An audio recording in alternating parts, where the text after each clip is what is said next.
In this video, you're going to learn how to properly crack an egg. So I'm going to scroll this down so you can see my bowl. So you don't want to put your egg directly in whatever recipe you're cooking. We are going to take our egg, tap it on the side of a bowl until it's got a little crack in it. Put one finger on each side of the crack and gently pull apart. It might take a little bit, but that's okay. Then you slide the egg right out. If you wind up with a shell of any kind in your egg that's already been out, you take the actual shell that you cracked and scoop it up out of the egg mixture with your shell. So let's try that one more time. You take your egg, hold the bowl. We're going to tap it gently.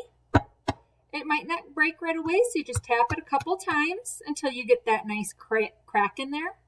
Turn it over, put your fingers, or your thumbs, on each side of the crack, and gently and slowly pull it apart and let your egg slide right out. And that's how you crack an egg.